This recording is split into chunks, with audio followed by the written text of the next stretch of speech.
Hey folks, good to see you again. Sorry for the lighting, but I'm filming in my kitchen because it's what I have available to me at the moment.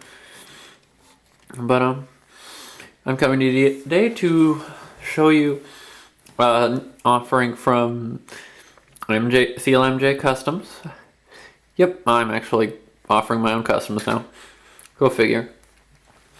This is what I'm going to call the prototype of my Action Master Thundercracker / Seeker armor. This one will be staying in my collection, but I'm now offering commissions for your own version of this armor. So I figured it'd be a good idea, aside from just the pictures, to show it off in a video, since I do video reviews.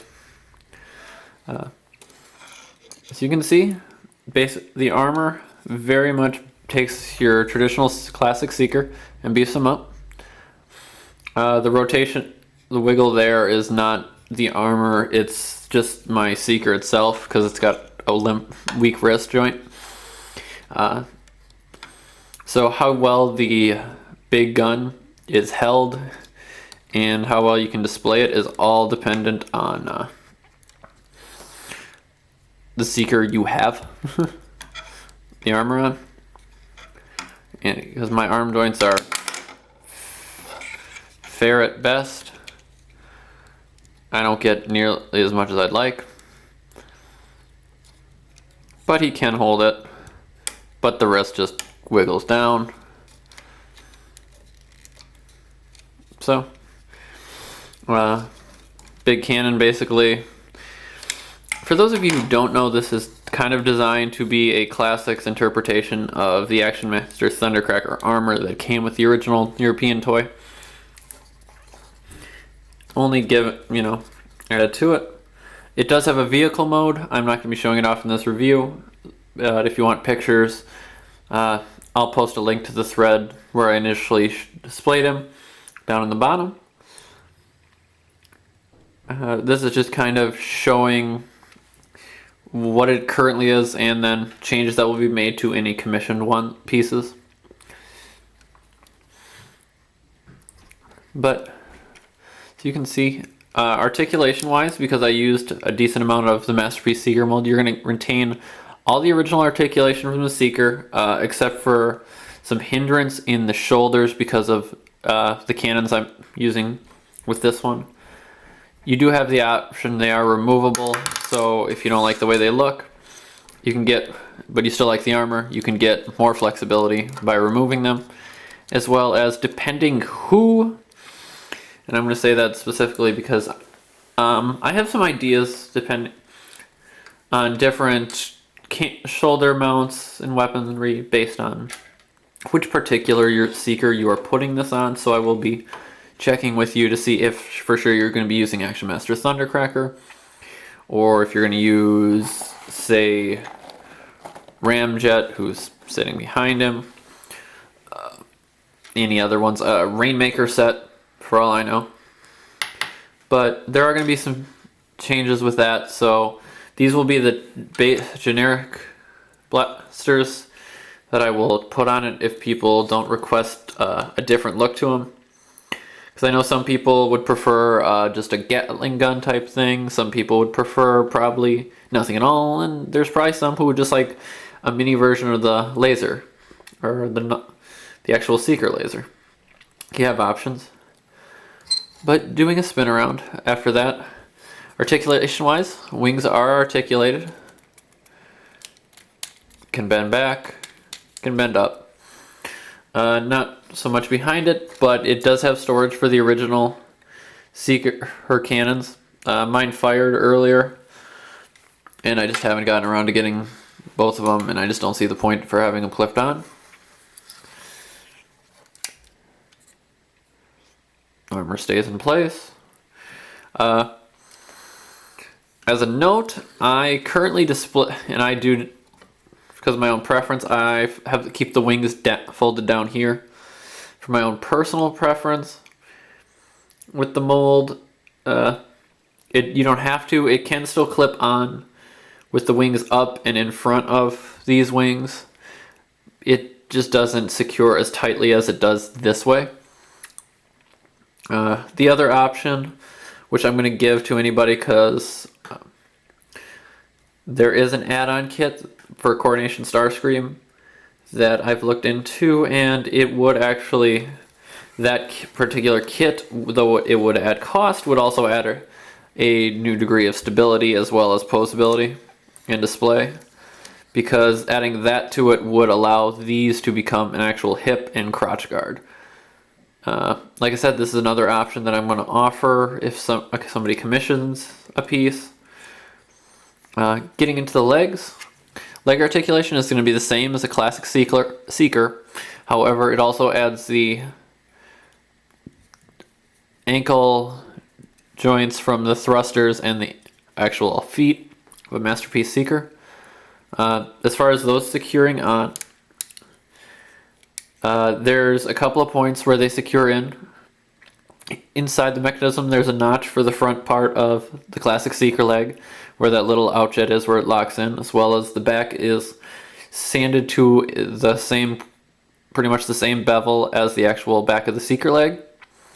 From there, the reason the feet are angled up is because it pushes the thruster down into a emptied out channel inside, so it locks the thruster in, as well as, for those of you who have this classic Seeker mold, if you rotate this forward, there's that little notch in here, and that, because of the way I position it, is gonna rotate up and lock it in place even more by going over the gap, both the gap and the little peg pushes in there. I do flip this down personally because of, like I said, with this part, it's an aesthetic preference which I like. Changes that are going to be made to subsequent versions besides this.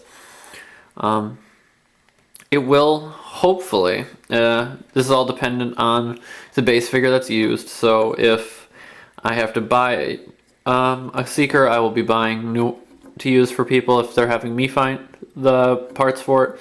I will be creating a display stand, so it will be able to connect to like a classic Seeker display stand and be raised in the air for display, as well as the vehicle mode should probably be, as far as everything goes well, we'll be able to display on there.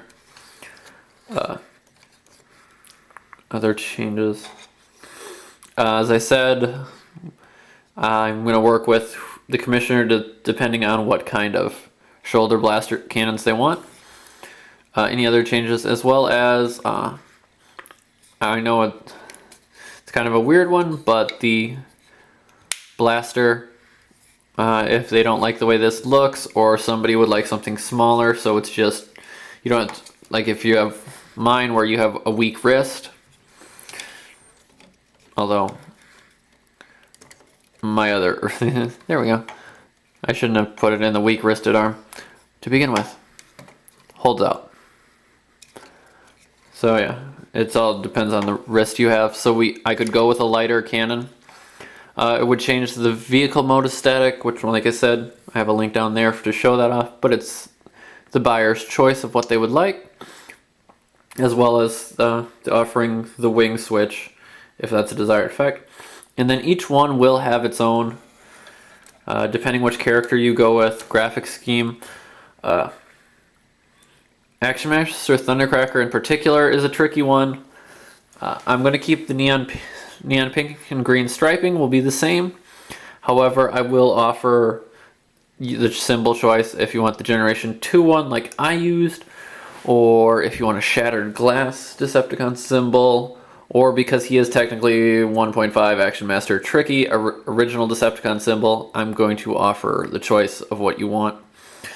I will offer this striping for all of them, but I also have considered doing, and probably will if people are interested, specialty striping based on different characters. So Starscream could have one thing, Thundercracker or Skywarp, you could do a lightning bolt down the side. It's all, because it's all custom decaling, it's not an issue, and it's kind of depending what's liked by the particular commissioner. So that's everything for this ad today. Thank you for watching, and I'm sorry it was long-winded, but I wanted to try to make sure anybody who's interested in one knows where it sits now, changes that are going to be made to improve it, as well as just anything else you need to know. As far as if you're interested in commissioning one from me, if you're watching this on TFW, just PM me. If you're actually on my YouTube channel, you can try to private message me on here. I don't generally respond a lot. Well, it's not that I don't respond, it's that I don't check my YouTube channel as much as I should, so there's other ways to get in touch with me, and hopefully I'll be making at least a Facebook page for my custom stuff, so people can contact me, as well as I'm not going to list pricing here because pricing is all dependent on what route you want to go. If you want something just like this and you want to supply the base figure, it's going to be one price. If you want me to find the base figure, it'll be another. If you need the seeker to go inside of it, it'll be a different price. And it also depends on what kind of seekers you want to use.